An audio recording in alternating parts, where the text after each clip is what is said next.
Before the internet, before the printing press, before the great universities of Europe, there was a singular dream in the ancient world: to gather the sum total of human knowledge under one roof. For nearly 700 years, on the shores of the Mediterranean, a beacon of intellectual light burned in the city of Alexandria, Egypt. It was a place where the greatest minds of antiquity gathered, where the circumference of the earth was calculated, where geometry was codified, and where the stars were first mapped with scientific precision. It held the plays of Sophocles, the histories of Herodotus, and countless works that are now lost forever to the sands of time. The Universal Library of Alexandria was more than just a building filled with scrolls. It was the brain of the ancient Mediterranean. Its existence proved how high humanity could reach. Its destruction proved how quickly we can fall back into darkness. But to understand how this wonder was lost, we must first understand how it began. It didn't start with a librarian. It started with a conqueror. In 331 BC, Alexander the Great, having swept through Persia, arrived in Egypt. He was not just a warrior, he was a student of Aristotle, a man obsessed with Homer's epics and the spread of Hellenistic culture. He envisioned a new capital that would bridge Egypt and Greece, a city built on reason, commerce, and intellect.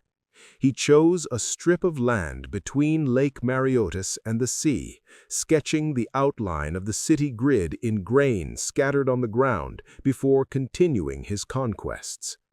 Alexander would die young, never seeing his city completed. But his dream was taken up by his general Ptolemy I Soter, who declared himself pharaoh and established a dynasty that would rule Egypt for 3 centuries. Ptolemy needed more than just an army to secure his legitimacy. He needed cultural dominance. He needed Alexandria to be the new Athens. And to surpass Athens, he needed the greatest intellectual weapon ever conceived: a universal library. Building the greatest library on Earth required more than money. It required a blueprint. For this, Ptolemy turned to a man named Demetrius of Phalerum. Demetrius was an exile, a former statesman of Athens and a student of Aristotle's school, the Lyceum. He brought with him the Aristotelian method of organizing knowledge, classification, categorization, and systematic research. Under his guidance, the project grew into something far larger than a repository for books. They called it the Museum, the Temple of the Muses. It was, effectively, the world's first true university campus. Located in the royal quarter of the city, the complex included not just the library, but lecture halls, botanical gardens, a zoo, an observatory, and dining halls where scholars lived and ate together at the pharaoh's expense. But a library is useless without books, and here the Ptolemies were ruthless. They embarked on an obsessive mission to acquire every manuscript in the known world. Agents were sent to Athens and Rhodes with blank checks to buy entire libraries, but purchase wasn't enough. They established a law called the Ships of the Fund. Any ship docking in Alexandria's harbor was searched, not for contraband, but for scrolls.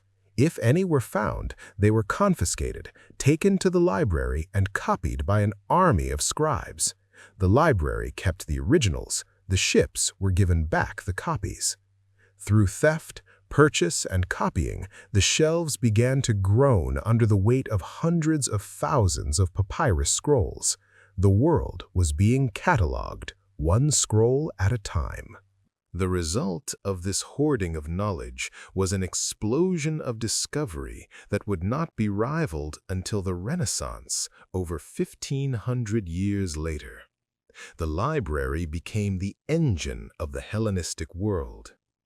It was here that Euclid wrote his Elements, codifying geometry into a system still taught in classrooms today. It was here that Eratosthenes, the chief librarian, calculated the circumference of the Earth with astonishing accuracy, simply by measuring the shadows cast by sticks at noon. It was a place of radical experimentation. In the secret halls of the Museion, the physician Hierolophus performed the first systematic dissections of the human body, mapping the nervous system and the brain, though rumors persisted that he practiced vivisection on condemned criminals provided by the king. But perhaps the greatest invention of the library was not scientific, but organizational. A scholar named Callimachus realized that a library of 500,000 scrolls was useless if you couldn't find anything. He created the Pinakes, a massive 120-volume catalog of authors and subjects. It was the world's first card catalog, the first attempt to organize the chaos of human thought into a searchable database. For a brief, shining moment, Alexandria was the brain of the world. But this concentration of intellect was fragile. It existed entirely at the whim of the royal court, and as the Ptolemaic dynasty began to rot from within, plagued by incest, murder, and civil war, the library's funding began to dry up. The Golden Age was ending. The fire was coming. The year is 48 BC. The Roman Republic is tearing itself apart. Julius Caesar, fresh from his victory over Pompey, arrives in Alexandria. But he walks into a trap. He finds himself besieged in the royal quarter, outnumbered by the armies of the boy king Ptolemy XIII, who is fighting a civil war against his sister Cleopatra. Caesar, trapped and desperate, orders a tactical strike. He commands his soldiers to set fire to the Egyptian fleet docked in the harbor to prevent it from falling into enemy hands. The plan worked, but the wind was cruel. The fire leapt from the burning ships to the docks. From the docks, it spread to the warehouses, and from the warehouses, the flames licked up the walls of the great buildings near the shore. Ancient historians, including Plutarch, tell us that the great library was consumed in this blaze. However, modern historians believe this fire was a wound, not a death blow. It likely destroyed a warehouse filled with 40,000 export scrolls, a tragedy certainly, but the main museon likely survived. Yet the symbolism was powerful. The sanctity of the library had been breached. War had come to the temple of peace. The library did not vanish in a single night of fire. Instead, it began a slow, painful suffocation. The Romans took over Egypt, and while they respected the library, they did not love it like the Ptolemies did. The funding was cut, the prestige faded, and soon a new force would arise that viewed the pagan wisdom of Alexandria not as a treasure, but as a threat. Centuries passed. The Roman Empire split, and Alexandria became a battleground not of armies, but of beliefs.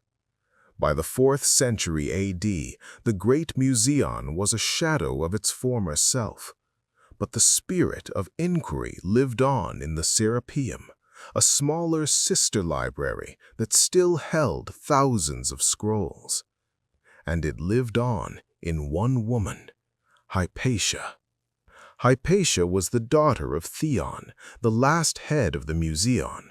She was a mathematician, an astronomer, and a philosopher, a woman who walked freely in a world dominated by men, teaching the works of Plato and Aristotle to crowds of devoted students. She was the living embodiment of the library's legacy. But the wind had changed. The Roman Emperor Theodosius declared Christianity the sole state religion. The old gods were outlawed. The temples were ordered closed.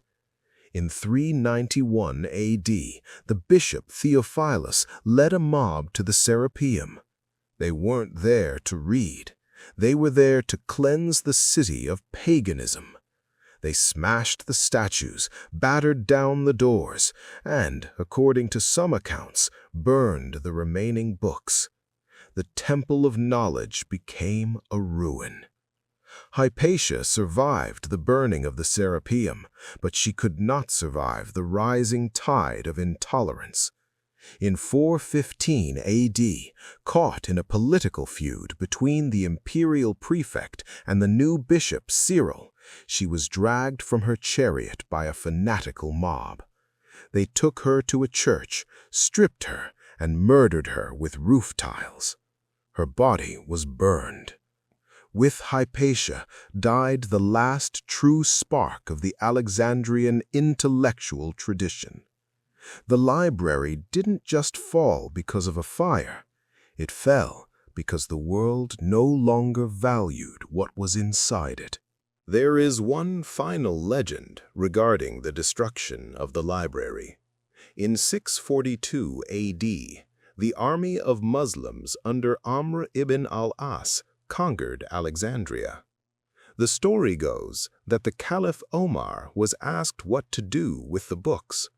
He supposedly replied, "If those books are in agreement with the Quran, we have no need of them. And if these are opposed to the Quran, destroy them." According to this legend, the scrolls were distributed to the public baths of Alexandria and used as fuel for the furnaces. It is said there were so many books that they kept the fires burning for 6 months. Most modern historians dismiss this as a myth, a story invented centuries later during the Crusades. The sad truth is likely much quieter. By the time the Arabs arrived, the great library had likely been gone for centuries, a victim not of a single massive fire, but of 1,000 small cuts. Budget cuts, bureaucratic neglect, the theft of scrolls by emperors who wanted them for Rome or Constantinople, moisture, rot, and insects eating away at the papyrus. The library didn't die with a bang. It faded away because people stopped caring enough to save it. So, what is the lesson of Alexandria? It teaches us that knowledge is not permanent. It is fragile. We assume that because something is written down or uploaded to the cloud, it will last forever. But servers rot just like papyrus. Formats change. Data corrupts. The Library of Alexandria was the dream that we could remember everything. Its loss is the warning that we can just as easily forget.